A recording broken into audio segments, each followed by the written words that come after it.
Hello, everybody, and welcome back to the Cold Hard Truth Podcast. I'm Jack Smith. I'm Shrikar Rajendran. And I'm Anish Gupta. And today we're, like you saw in the title for either this video or this podcast episode, no matter where you're watching it, we're going to be doing a mock draft with the three of us. Something that, we've never really tried before or done before is doing a mock draft on a podcast in this way. As you can see, Shrikar sharing his screen. We got the PFF mock draft simulator pulled up. If you're on YouTube, you can see it. If not, we'll leave the picks down in the bottom when we eventually get to them. But the way we did it is we assigned picks. So Anisha's going to have the first one. I'll have the second one. Srigar's got the third. And then we're going to repeat that rotation all the way down the board. We're not doing trades in this one. If you want to see trades in a mock draft, go on our channel later, kind of before the draft. We're each going to do an individual final mock draft with trades on YouTube. But in this one, basically, it's kind of just an interactive mock draft with the three of us going to do. To specify, we're doing what we think will happen on draft day. So not like the players we would pick at a certain spot, what we think is most likely to happen for the teams. But I mean, I don't want to get into... Quick disclaimer. These are all live picks. We have none of this planned. This is all live. So you'll get our instant reactions. I have no clue what these guys are going to do. And just another note, no clue what I'm going to do. Just another note, we are going to be rotating until we get to pick 31 and 32. And at that point, we're going to be collaborating on those two picks just because we wanted to be even in some way. Mm-hmm. But yeah, we've done is the research. We don't know what we're going to do. So that's what kind of makes it fun. That captures the essence of draft day because teams kind of don't know what's going to happen. It's like when we did the QB carousel thing a couple of weeks ago. We're we don't know what other teams are going to do. I mean, I don't know what. I do know where Anish is going to go with the first pick, but I don't know where he's going to go at 4 or at other picks or anything like that, or Shrikar for that matter. Another thing we did is because we want to pick for our own teams, obviously, Anish is going to pick for the Browns at the later part of the first round, and I'll you guys know I had to second round pick. So we'll flip those a little bit to get to pick for our teams. But I mean, if you guys don't mind, let's get right into it. Let's do it. All right, so I'm on the clock with the first overall pick. And this isn't even we want to make this quick. So I'm going to take Trevor Lawrence, QB out of Clemson. And not going to explain it too much. He's one of the most polished QBs I think we've ever seen coming out of the draft. Probably one of the best prospects, honestly, ever. And I think we can all agree I think he's the best prospect since Andrew Luck. So with that being said, Jags take Trevor Lawrence. Urban Meyer gets the guy. So for a lot of the NFL season, I thought the Jets were going to get Trevor Lawrence. But then after a whole lot of switches there at pick 2, and so the debate is Zach Wilson or Justin Fields. And I've given my opinion on this about 1,000 times. I am a bigger Zach Wilson guy than Justin Fields. I think that he's a cleaner prospect. He might not have, the higher ceiling. I think Fields has it with his athletic ability, his bigger arm and all that. But I think that for a Jets fan, I think that the Jets need to go with a guy that, has that higher floor because they've missed on a lot of different quarterbacks. And I think they know that too. Over the past couple of weeks, it's becoming more and more obvious that the Jets are going to go with Zach Wilson. Teams wanting to trade up to pick 2 with them saying no because they found their guy. And it's Zach Wilson. So here at pick 2, I'm going to go for the Jets, Zach Wilson, quarterback out of BYU. And at the Niners pick, this is where it gets interesting. I think Lawrence and Wilson are locks at this point. If you don't consider Wilson a lock, I think it's a near lock. But you got Justin Fields, Trey Lance, and Mac Jones on the board. And the media has been speculating all season, Kyle Shanahan has a prototype. He wants Mac Jones. I think that's completely false. I watched a press conference with Kyle Shanahan and John Lynch after they actually did the trade. And Kyle Shanahan, he rejected the notion of him having a prototype. He said he wants the most elite talent available. He said he wants a guy that is going to maximize this offense. He doesn't want someone that's going to just hit the ceiling or slightly bring it down. He wants someone that's going to send it over the top. That guy to me is Justin Fields, 100%. Imagine Kyle Shanahan with an athletic quarterback. The last time he's had an athletic quarterback, RG3, Johnny Manziel, they had their best years under him. So you can make that argument that, all these pocket passer QBs had their best years with Shanahan, but literally any quarterback can have a good year with Shanahan. And you bring Fields into this offense with Ayuk, Deebo Samuel, George Kittle. I mean, come on, he's got a great O-line too. It's just, I have to go Justin Fields here. As a Niner fan, as a NFL scout of sorts, albeit a fake one, I got to go Justin Fields, man. Just imagining him in this offense, I've been thinking about it ever since that trade, and I think I'm going to pencil it in here. Are you calling Matt Ryan unathletic? Yeah. I'm sorry, Matt. Hey, as a Buckeye fan, Fields is hopefully he's gonna do you well. So yes, now it comes back to too. me. Great. So now we've this is where it really gets interesting, because I think we kind of knew what these three would be. And I kind of knew that too. Look, with the Falcons at pick 4, look, you see the needs. PFF's kind of clearly shown it, and there's more needs than that. They clearly need pretty much every phase of defense possible, but there's no one that's worthy of that 4th overall selection. And since I can't trade out of it, and believe me, I really want to, at pick 4, I'm going to go with Kyle Pitts. And I think with me, the reason why I'm going to do that, look, I'm not a fan of drafting tight ends that early. I really am not. I've said this 100 times. I was not a fan of Noah Fant, not a fan of TJ Hawkinson. But Kyle Pitts is, an athletic freak. He's what you call a kind of a can't miss guy. And I think in any system, he would just make it so much more dynamic. And for an Atlanta offense that already features Julio Jones and Calvin Ridley, and, we've seen some flashes of Russell Gage, I think, to add Kyle Pitts to that would make this team so much better. And I think it'll also give Matt Ryan, because, Matt Ryan kind of grew up with Tony G. So that was some of his best years. And I think he would have another type of security blanket in Kyle Pitts. And even if Atlanta were to go with a future signal caller, Kyle Pitts is young. He's only going to get better in this league. And I think he'll be an excellent security blanket for anyone that will take that future starting job in Atlanta. So I think at 4, you got to go with him there. Again, like I said, I really want to trade out of the pick, but I can't. And there's no one on defense that is really worthy of that 4th overall selection. So I'm going to go with Kyle Pitts here. No, I agree. I think if they don't trade out of the pick, I think that's the move. If those top 3 quarterbacks are off the board. Yep. And that brings me to pick 5. And this is why we specify that we're doing what we think is going to happen. Because if I was picking based on what I would do, Penei Sewell would be off the board like that. Wow. I wouldn't think about it. Pick 5, that's what I would do. Yeah, I 100% agree. Yeah. Mm-hmm. But because it's what I think will happen, I think that teams, when they draft a young quarterback, and you're seeing it even more and more now, they need to listen to what that quarterback wants. And I think they're doing it more and more. And Joe Burrow has not been shy about saying he wants Jamar Chase at pick 5. And so for me, I think Sewell is a better option. And I think if they were going to go with a wide receiver, I like Devonta Smith more.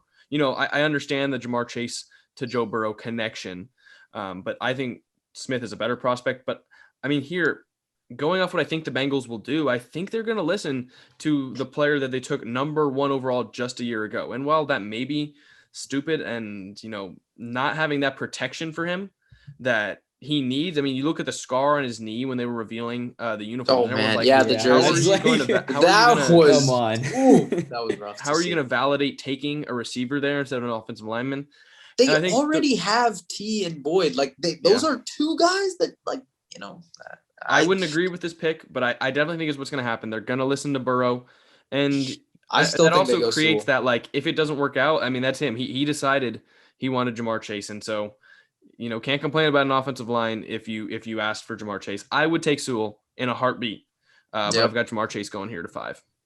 Yeah, I agree with you, Jack. The whole dilemma with this pick is both classes, offensive tackle and receiver, are deep, but I'd rather have a generational tackle than a wide receiver 1. It just, in terms of what they will do, I think I agree there. But speaking of receivers, the Dolphins are on the clock. They need a receiver. I have my pick of Devontae Smith or Jalen Waddle. I'm kind of leaning towards Devontae Smith here. And it was reported, I think earlier today by Ian Rappaport, the Dolphins are looking to trade back even further. I'm thinking the Broncos could be a candidate to trade up in front of the Lions, maybe for Trey Lance. But honestly, I think just because they want to trade back, they still believe they can get their guy. And I think they would make that trade with Devontae Smith in mind. So I'm going to go with Devontae Smith here. It's just slightly over Jalen Waddle. I kind of flip-flop between the two because Waddle is over a game changer. Sewell? Yep, over Sewell. Wow. I think they go with the receiver over a tackle here. And look, Sewell is sliding now. It's just that Bengals pick changes everything. But Devontae Smith here, let's get to another playmaker. And look, that's a great wide receiver trio. You look at Parker Fuller and Devontae Smith.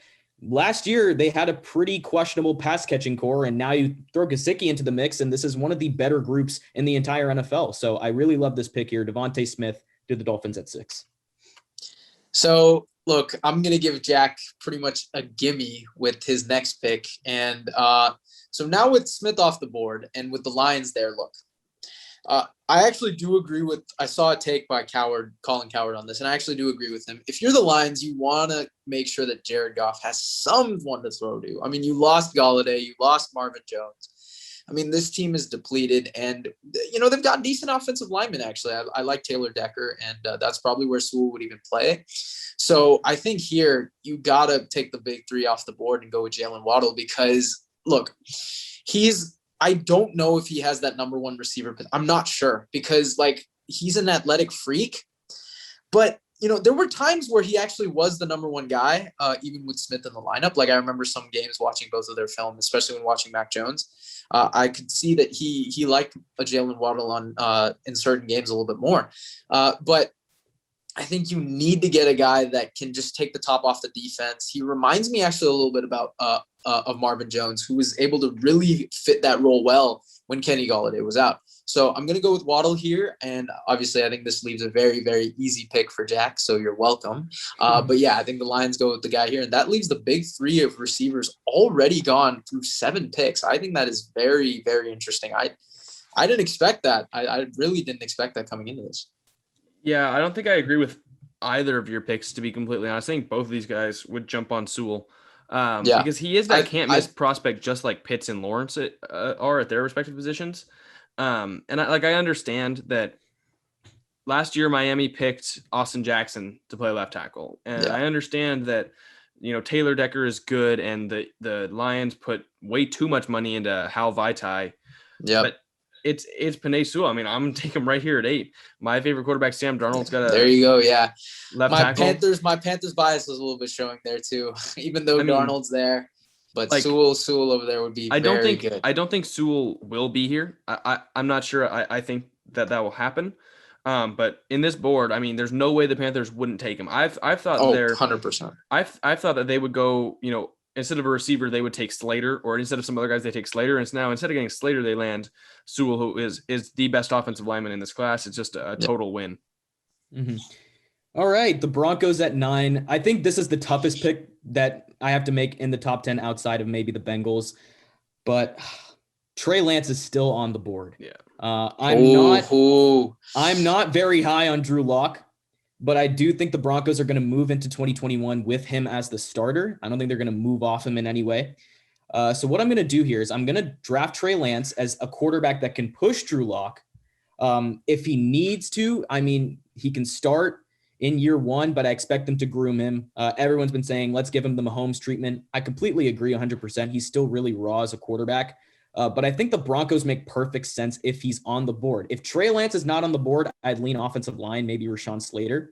But since Trey Lance is on the board, I mean, I just can't pass it up. You need someone that is going to push Drew Lock because this is a crucial year for him. He's got all the weapons he needs. And honestly, if he can't get it done, then you got a backup plan. You have insurance. So I'm going to go Trey Lance here. Yeah, that's a good pick. I think Lance to Denver would be really interesting. I didn't have him slipping in earlier drafts that I did. So I think Denver walks away happy with that. Mm-hmm. All right. So am I? No, Anish, you're on the clock. No, I'm up at pick 10. So pick 10, this actually becomes really easy. I think this is something that I've had. Everyone has had. I mean, if I'm Dallas, you missed out on a bunch of guys. You got to take Patrick Surtain here. I mean, this is the number 1 corner, no doubt. Jack made a video on Surtain and Farley, but obviously due to injury concerns with Farley, I think Surtain is kind of pushed over, and he had a great pro day. I believe he ran a 4.46 40, which is great for a corner. He's quick. Again, he's very, very solid man-to-man. So I think if you're the Cowboys here, you got to take the best corner in the draft. And I think he could be that lockdown corner.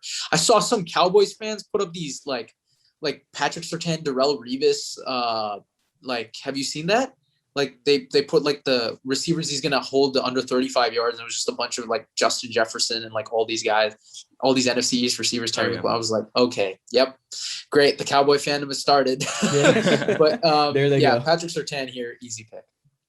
I think that they would definitely consider taking Slater if he was available on the board, just because of the health problems they've had at offensive line over the past couple of years. But I'm not sure that they would be able to, hold off and take an offensive lineman when Surtan's sitting there on the board. Yeah, and it would help Trevon Diggs too, I think. And the fact that he played there as teammates like that, I feel like that's definitely a pick that they would make. And so I think the Giants here, if it wasn't for off the field issues and some concerns I have with Micah Parsons, I feel like he's a good fit for what this Giants team needs, but I don't think he's the 9th prospect in this class as a football player. And I also don't think kind of just as a prospect in general because of some of the off the field disagree. I disagree. I feel like he's going to slide. But I think that the Giants would jump on the idea that they can take Rashawn Slater here at pick 11. It's right where PFF values him as their 11th best prospect, but I think that they would be able to take him and play him at left tackle or right tackle, play him at guard, play him wherever they need to. I think that's a great piece on the offensive line where if Daniel Jones breaks out, he's got that offensive lineman with him. But if not, then the young quarterback that they bring in next will have Rashawn Slater there at one of the tackle positions. And, after all that talk about Rashawn Slater shutting down Chase Young, we would get it 2 times a year, Chase Young versus Rashawn Slater, when the Giants play the Washington, whatever they're going to be. As of now, they're the football team, but name change coming soon, it seems. But I think that pick is a perfect pick for the Giants at 11, and there's no way they pass him up if he's there at their pick. I've really gifted you just free picks for you, man. So if you guys were to say Jack had the best job, I want some credit for giving him these easy options. So just please show me love if you guys Jack's been getting free picks, but yeah. All right, go pick 12. Now Shrieger's got a tough one. Mm-hmm. Oh yeah. Micah Parsons is on the board at 12. Oh, come on. Do I want to keep his slide running? The big 3 of receivers is off the board. I think receiver is out of the question for me. Here's the thing. Character concerns will always make a player fall. NFL teams are seeing this in Parsons. Where is my guy? Corner. Oh, Where is my guy? Oh, my God. Where is my guy? Don't do it. No. J.C. Horn, a guy I've been high on throughout the entire draft process. Now, I do know scouts are worried about his tendencies to get a little grabby at the line, but I think that can be fixed in the NFL. He's aggressive. He can get under a receiver's skin, a great trait I like about him. I don't know how long Darius Slay can really work out for Philadelphia anymore. So let's get a cornerback here. J.C. Horn. Sorry, Micah Parsons, but I think the slide continues here. No, it's a good pick. I love J.C. Horn. I think he's first-round talent, but I'm sorry. I'm taking Parsons there 1,000%. I know his character, but he is so talented. I had to watch this film right when doing it. He is so talented, but I think Horn's a good pick. I feel like he came from him. Yeah. Mm-hmm. So I'm at pick 13 here. Now for the Chargers, I think this one's also pretty simple. I'm going to go Christian Darrisaw out of Virginia Tech. I had him in my other mock draft too. I think he's a great tackle. I think he's the 3rd best one here. You could argue AVT, but I think he's very fundamentally sound and, playing against some tough competition. He stacked up pretty well, so I'm going to go with Darrisaw here for the Chargers. The Vikings and the Chargers are those 2 teams this year that are the fans kind of don't have anything to look forward to because they know their team is going offensive linemen. It's like last year, the Browns and the Jets are the Jets are maybe you take a wide receiver. I 1,000% knew I was going. I was excited for it though. I was excited who would come to us. I was but they're those teams where they kind of just know where they're gonna go. Yeah.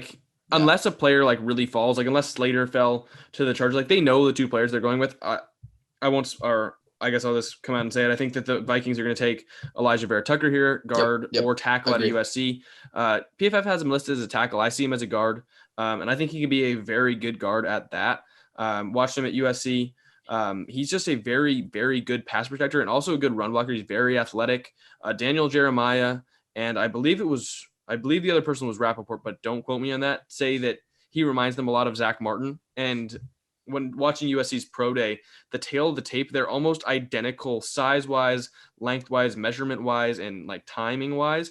And Zach Martin didn't allow sacks at Notre Dame, and Elijah Vera-Tucker rarely allowed them at USC, playing at guard and tackle. And so I think that it's a pick that's been rumored and a pick that's been mocked 1,000 times over. But I think I'm going to do it again here because it makes the most sense.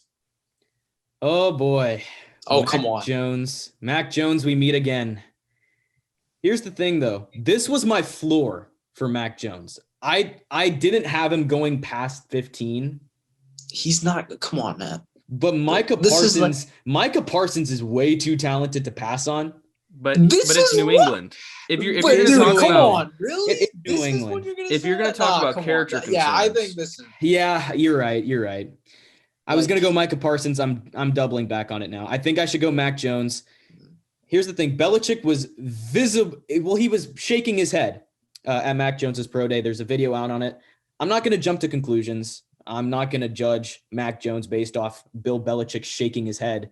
But I think with more time, with more evaluation, obviously Belichick and Saban have a connection. I think Mac Jones makes sense here. Cam Newton, is he still the starter going into this year? I guess so, but Mac Jones is the most pro-ready prospect, so I wouldn't be surprised if he's thrown in there early this year. But Mac Jones is the pick here. Close to Micah Parsons, but keep sliding. Oh, so I'm pick 16, huh? Yes, sir. Yeah, this one, again, same thing as I had earlier. Like this, I know Jack might not agree with it. Ooh, but Parsons is there. Oh, man. See, I didn't have Parsons there when I did it. Ooh. I'm really torn between Parsons and Christian Barmore. But I think if I'm Arizona, right, you've got a culture going. Great veteran leader and J.J. Watt. And I think, Isaiah Simmons is already there. He's already got kind of that big personality. I don't want to tease with that, throw another kind of fiery linebacker into the mix. So I'm going to go with Christian Barmore here. I think, one, he's the best player at his position, and it's a position that the Cardinals need. And I think it'll just make their defense a lot better. And believe me, out of us three, I'm the highest on Micah Parsons, but I just think the Cardinals are building something there, and I don't know if Parsons is someone that Cliff Kingsbury can handle. Yeah, well, that leaves me with an interesting decision to make, because I understand Parsons is probably BPA on the board right here, but it's also, that's on our board, and we got to think about the Raiders board, because they always do stuff every year where you're just kind of scratching your head thinking, you got that player above that player, and so I really think that here, there's two players that are really sliding, Caleb Farley and Micah Parsons, who I mentioned before. And I think that Parsons is sliding for a much worse reason than Farley is. I think that both positions are definitely positions of need for the Raiders. And I think that had they both not had their two little, things that knock them down, Parsons not having the off-field issues and Farley not having the injury, I still feel like Farley is the better prospect. And I feel like it's way easier to bust based on off the field issues than it is to bust off of injury. And I really think that also the corner is just a bigger need for the Raiders. So it may be an unpopular pick here. People in the comments might not like this one. I'm going to skip on Micah Parsons as well, keep the slide going, and I'm going to take Caleb Farley for the Raiders. That's who I think they would go with in this situation. I think you guys are reacting to his off the field. I mean, it was just simply locker room stuff that obviously it was bad, don't get me wrong, but it wasn't anything to where it was any legal action, any massive legal action that. But I'm not like the biggest fan of him as a prospect I know. In general. So I don't think he's better than JOK, who's sitting right there at 19. And I feel like Isaiah Simmons not having a good rookie year is hurting him a lot. Because he's like half pass rusher, half middle linebacker, but I just don't think that he's kind of the jack of all trades, master of none kind of guy. But he's got a better build for linebacker than Isaiah. So he's 6'3", 245. He does, but he didn't test as well as Simmons, and Simmons has. I think Parsons is a very interesting. When I watched him, he jumped out to me. Especially when comparing the two. But I think the off the field stuff, even in the comments that I read in the video I made, a lot of people thought I blew it out of proportion. I think I might have a little bit even in my video. I think, but he's definitely a first round guy. I think what we're saying here is no indication of his talent. I think it's just a little bit of the concerns that are why he's slipping. All right. While we're on the topic of Parsons, let's stop the slide. I think Miami's got to take Parsons here, honestly. They lost Cal Van Noy. They lost Shaq Lawson. They need a guy who can drop back into coverage and also rush the passer. I think Micah Parsons can be that guy. As you said, similar build to Isaiah Simmons. I think that's what the Dolphins need here. I mean, who else could they really take? I mean, I do want to end Parsons' slide here because, look, I don't see him going past 20. That's just unrealistic to me. And I think he fits, pretty much a Dolphins need here. So I think Micah Parsons will help out that entire defense. He could potentially emerge as the leader of that group. But yeah, Parsons is my pick here. Yeah, it'll be an interesting combo with Jerome Baker and the rest of that Dolphins defense. But yeah, if anyone can kind of coach him up, it is Brian Flores. So I like the pick there. And earlier in the year, before we move on, earlier in the year, I thought that when the Dolphins were sitting at their first round pick, the first one, I really thought that they might take Parsons. Like when everyone was thinking, oh, are they going to take Jamar Chase? Are they going to take Devonta Smith? I was like, oh, wow. I really think they'd go with Parsons over that just because of Flores' just mind as a defensive coach. Yep, exactly. That's why I thought it was a great pick by Shrikar there. So that leaves me at number 19 with Washington football team. I think this is an easy pick as well here. I think JOK. So we finally get the 2 linebackers off the board.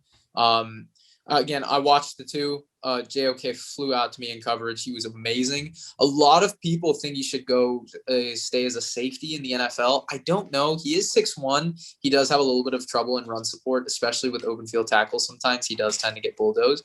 But when I watched him, especially in pass coverage, he was tremendous, and he's so quick. His ball instincts are amazing. And I think Washington can definitely use a guy like that. Very young, very talented. So I thought it was an easy pick here. JOK out of Notre Dame. So this pick, at pick 20 for the Bears, knowing that you guys were going to go Parsons and then JOK, I had some time to think about it. And there were 3 players that I considered, and one that I know I'm going with. First, I consider Rashad Bateman, a receiver who, if things don't work out with Allen Robinson, is a carbon copy, almost clone of Allen Robinson and could take over. Super polished. I think right away. He's a polished prospect. I know some people have him as their like number 1 or number 2 receiver in this class. A lot of people that love analytical stats and stuff like that are in love with Rashad Bateman as a prospect. And the film shows out too. I think he's great. I also consider Greg Newsome. I mean, after losing Kyle Fuller, Bryce Callahan a couple of years ago, like after losing their corners, they need another one. And so I think taking one here could work, but I think there are corners in the second round for the Bears that could satisfy that need. So my actual pick is going to be all the way down the board to PFF's 31st ranked prospects, tackle Tevin Jenkins out of Oklahoma State. Absolute mauler in the run game and in the pass game too. Super strong, super smart, and a great tackle either at left or right tackle for the Bears going forward. They're building that offensive line for the quarterback in the future. I think they're a team that could definitely trade up, but being here at pick 20 and not having one of those quarterbacks there is a little bit disappointing for them, but they get the tackle in place. I'm a big believer that if you're going to draft a rookie quarterback at some point, you have to have things in place. So if they're going to have Allen Robinson in place for that, for the young quarterback in the future, that'll be good. But got to have a guy on that offensive line that they can come in and be protected off the rip. And I feel like Tevin Jenkins is that option if there's no quarterback on the board. Yeah, I completely agree with the pick. Tevin Jenkins, still a bit raw, but I think he'd work out in the Bears offense, whoever their QB may be. The Colts are on the clock now. You could go wide receiver, or you could complete the offensive line for Carson Wentz. Rashad Bateman is on the board, but I don't think the Colts go receiver here. I actually think they go tackle. And I'm going to go with a name that hasn't really been, mentioned in the past month or so, but Alex Leatherwood is actually going to be my pick here. He's projected as a guard, but I think he's way more effective at tackle. I think that's where the Colts will play him. I could see him as Costanzo's replacement.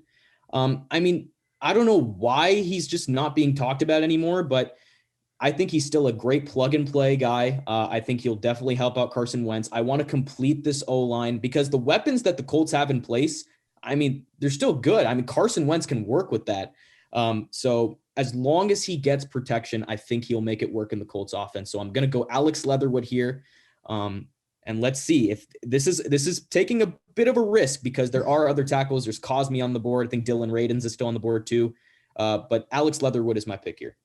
You didn't think about edge? I thought you were going to go. I think they wait until the second round for an edge defender. What? Okay, interesting. And so I thought you were going to go Bateman for sure. So I thought I was going to take Elijah Moore with the Titans. But, I mean, if Bateman is there, very polished guy, 6'2", got a great frame, I think 6'2", 215. I mean, how do I pass up? Like, this is a perfect replacement for Corey Davis. Like, I'm thinking about Elijah Moore, though, like, for their system. But, you know, maybe A.J. Brown might have a little bit of impact. But I think they're going to take Rashad Bateman here. He's just got a great frame, and I think alongside A.J. Brown, this is going to be so lethal. He's a 3-level wide receiver. I love his route running, so I'm going to go with Bateman here. That makes my pick a little bit easier. I considered Bateman, but I honestly, after the work the Jets have done kind of retooling their wide receiver core, I'm feeling pretty good about it going into this year with Corey Davis. They're going to have Jamison Crowder in the slot, and then I think that having Denzel Mims as the second-year player to fill that third receiver role, I feel like he's a lot like Rashad Bateman. So I'm not sure. Like if they take Rashad Bateman, they either, play him and then neglect Denzel Mims, or they got to do it the other way around. Yeah. So him not being on the board makes it a little bit easier. A very popular pick for the Jets at this location is Greg Newsome out of Northwestern. And I understand that pick. The Jets need corner a lot, but I think there's more corner value in the second round. And I think they're going to realize that too. And Greg Newsome isn't that like first round, like corner, like super solid prospect. I think he's got great hands, great hips, but I just don't think he has that size to like warrant having everything to be that first round corner player. And so I'm going to go down the board a little bit more again and take an edge rusher. And a lot of people have Kwity Paye as their number one, but I have Jalen Phillips out of Miami as my number one edge. And I think that the Jets have done so much work on this defensive line, and it's going to be absolutely insane next year under Robert Saleh already. But I think they need to add an edge, like a true edge that they haven't had in a very long time, because you're going to have Quinnen Williams, Sheldon Rankins, Fatu Kasi, John Franklin Myers coming from the inside. I think they signed, Vinny Curry too. But on the edge, they need someone coming off of that edge, and I feel like Jalen Phillips is going to be that guy. So I have the Jets taking Jalen Phillips at 23. And as a Jets fan, I really like the way that worked out, taking Zach Wilson and Jalen Phillips. There aren't very many better combos that I can think of for 1 and 23 that I would like as a Jets fan. And I really think the Jets would pounce on an opportunity to take Phillips if he's on the board. Yeah, I agree with that pick. I really like the fit of Jalen Phillips in a Robert Saleh defense.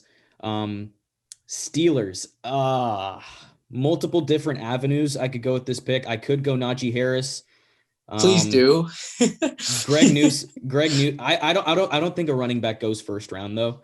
I think Travis and Najee will go to the second. Greg Newsome is on the board. The Steelers lost Steven Nelson, Mike Hilton. They do have a need at corner. I mean, people want to avoid it, but Samuel Cosmi is on the board too. It's a tough decision. One that I didn't really think about. Like when we got the order, the Steelers was the one pick I was overlooking, and shame on me. Honestly, I think the Steelers go Greg Newsome. Because they did lose Mike Hilton, Steven Nelson. I do think they have that need at corner, as I said. Joe Hayden, he's still getting old. He's productive, but he's still getting old. And I think they do need a cornerback for the future. And I do like Greg Newsome in that Steelers defense. So I'm going to go Newsome here. These last two picks for me have been, pretty much gambles, but I think I like the upside of those two prospects. And I think I like them as a fit in their respective teams. I thought Kwity Paye could have been nasty there. Maybe. I don't know. A young guy, maybe you could have thrown in the mix, but that kind of makes me mad that Greg Newsome isn't available for my team. But I think now we're going to kind of switch it up and go Jack. So now I'm going for the Jaguars. Yep. And then Anish will pick for his Browns, and we'll kind of pick things up. And yep. Really, we'll continue the order then. Go back. This is a tough pick. A lot of picks here have the Jags going either tackle, maybe they take Merrig. No one really thinks Kwity Paye is going to be on the board here, but I just don't think they can go with him here. They've got Josh Allen already. They have K'Lavon Chase on, who they would just basically be giving up on if they took Kwity Paye here. They could go receiver, but I like the receiver unit they have. They have Laviska Shenault. They have DJ Chark. I think they've got some good guys there. So I think that a name Shrikar mentioned earlier, Sam Cosmi, is maybe a name I'm going to reach down the board and take. I'm trying to think, like a third receiver. Do you take a third receiver with the 25th overall pick, or do you take a franchise tackle. I think you go franchise tackle because receiver will be there. They have the first pick in the second round. A lot of those guys, someone's going to fall to them for sure. So Merrick is still on the board too. Yeah, I thought Merrick is still there. Merrick is the pick here, but see, I like Merrick a lot. You can get a tackle. Like these tackles will fall. Like it's a deep class. Radons will fall. So. It is, but I just don't know I just don't know if there's a ton of value at the safety position. I loved Merrick. I loved watching his tape, but I think as a free safety, who isn't like Jamal Adams and Derwin James are first round safeties. I think that Merrick's a first round talent. I just don't know if the positional value is there to take him at pick 25 because he's just not like watching tape like him as a free safety. They don't have effect on a ton of plays. Like realistically, there were a lot of plays where I wrote down just not involved. Like he just was in a deep zone and didn't do anything. And I think that it's more important to take the more important players in the first round. So I think I'm going to go down the board. PFF's 38th ranked prospect, take Sam Cosmi to be Trevor Lawrence's tackle. I think it's another underrated part of it too, is they got to get players for Trevor Lawrence on that offense.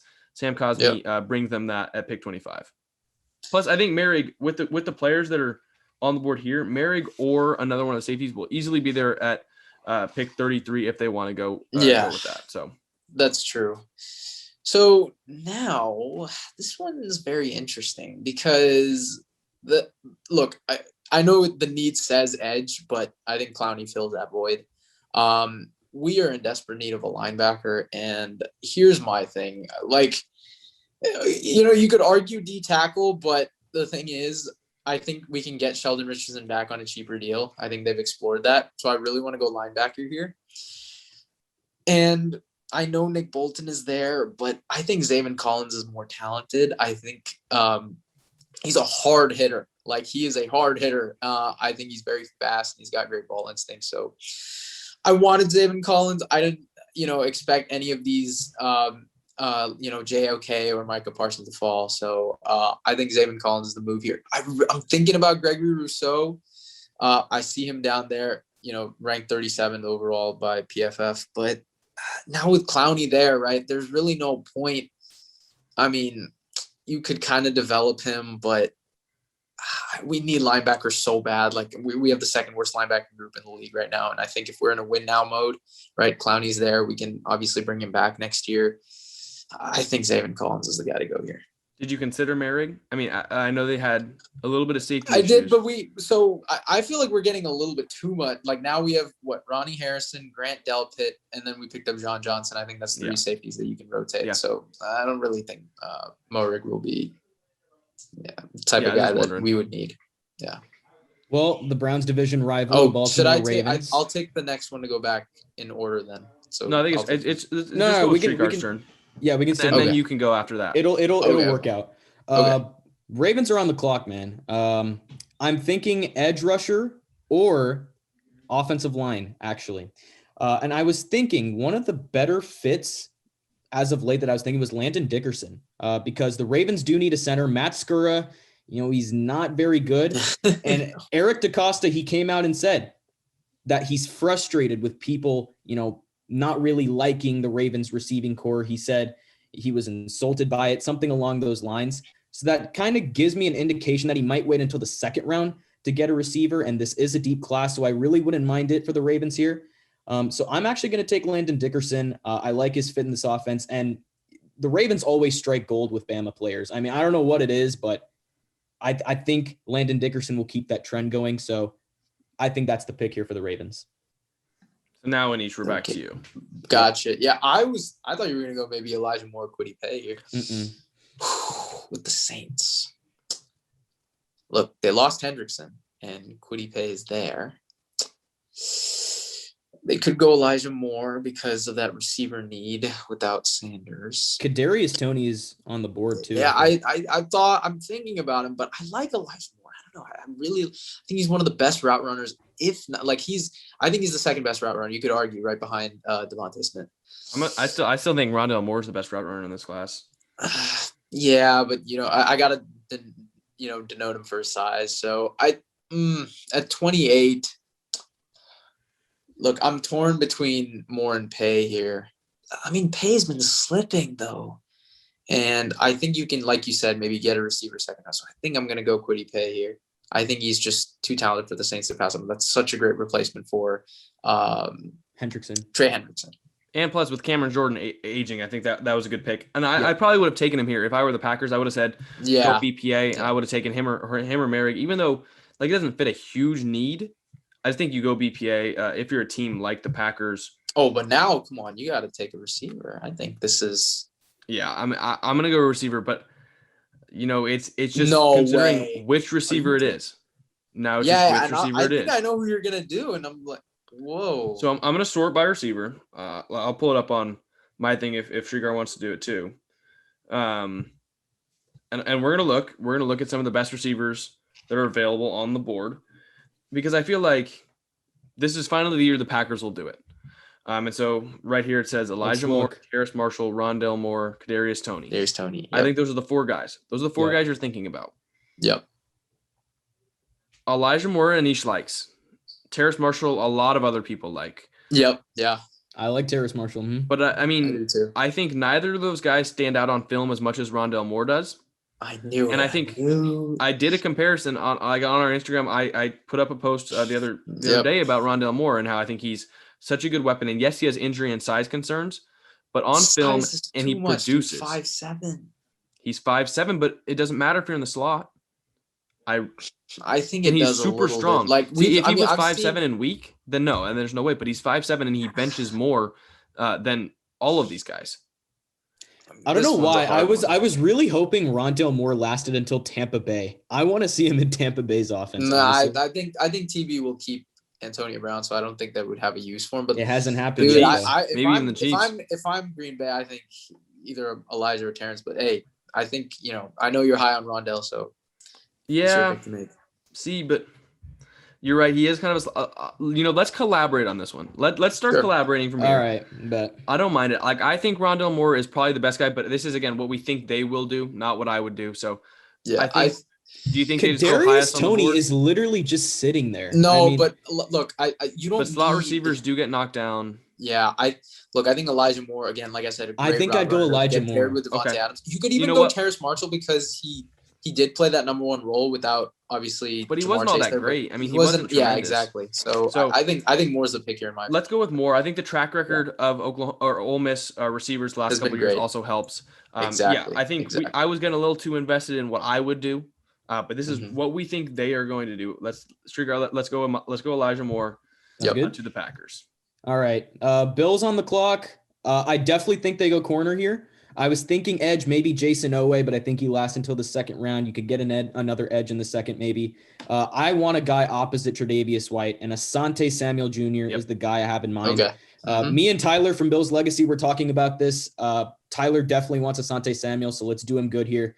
But look, Tre'Davious White is a lockdown corner. Josh Norman is gone. I don't really know how the Bills feel about Levi Wallace. I mean, Asante Samuel, he can step in, be that boundary corner they need. I love the fit here. Another guy I was potentially thinking, where is he?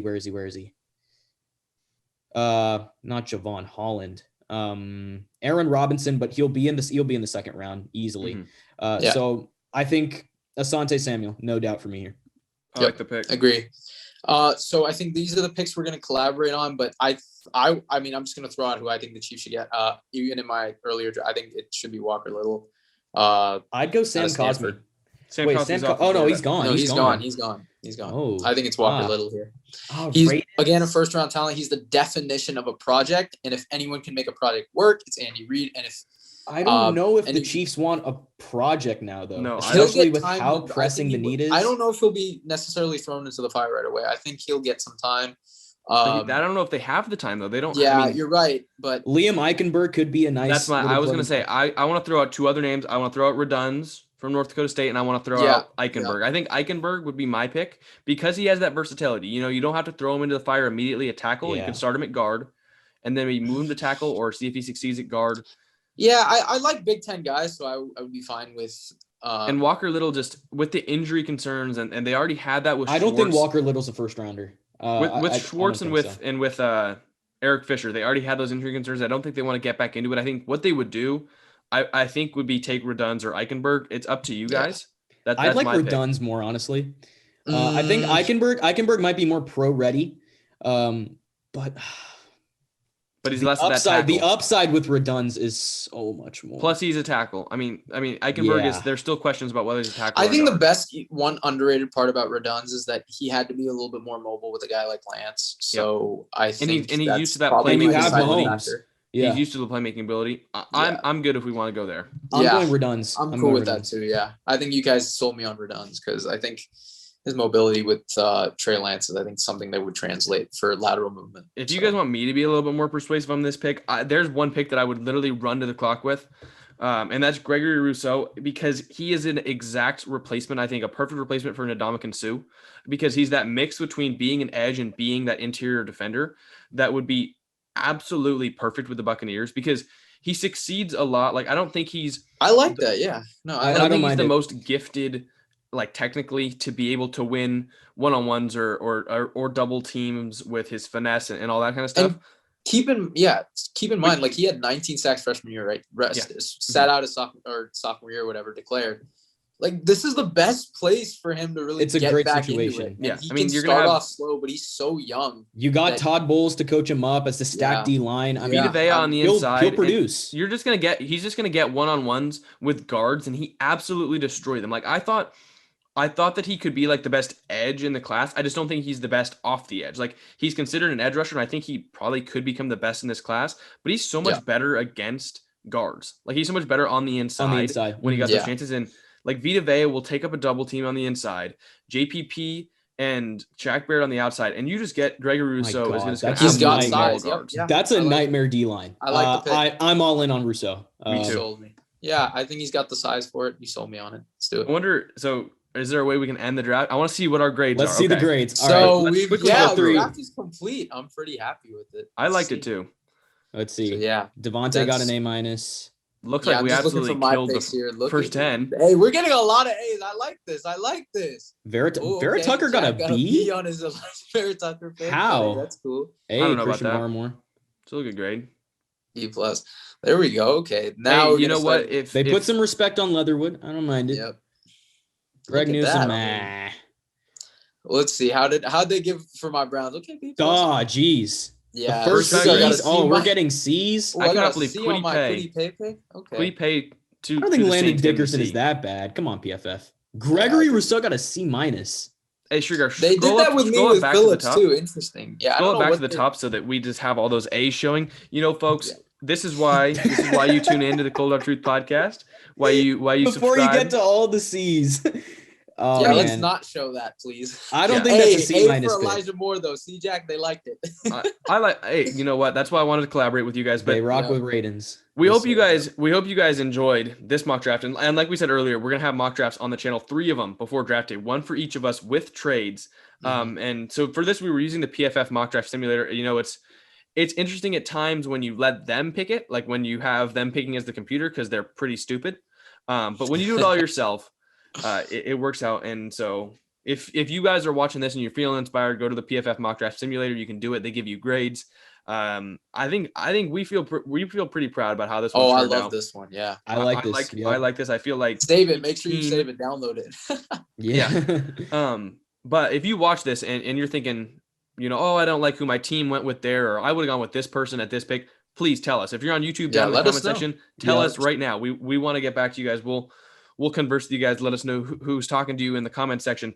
But let us know what you thought of your team's pick, other teams' pick, the entire mock draft in general, the PFF mock draft simulator. I mean, basically with these, I think, what is it? Almost 10 days leading up to draft night, a little bit less. 9 days. Yeah. We just want to have some draft conversations with you guys. So whether that's you're listening on the podcast right now, you want to reach out to us on Instagram or Twitter, or you're watching on YouTube, leave it down in the comment section. I mean, really, we will respond to all of you guys. We just want to have some draft conversations, and we did enjoy doing this as a mock draft on the podcast. We say it every week. If you enjoyed what you listened to and you're on Apple Podcasts or Spotify or one of those stations, please consider subscribing to the podcast, leaving a 5-star review if you enjoyed it. We say it every time. If you're on YouTube, please take a couple seconds, hit the like button. It really helps us out, helps us grow.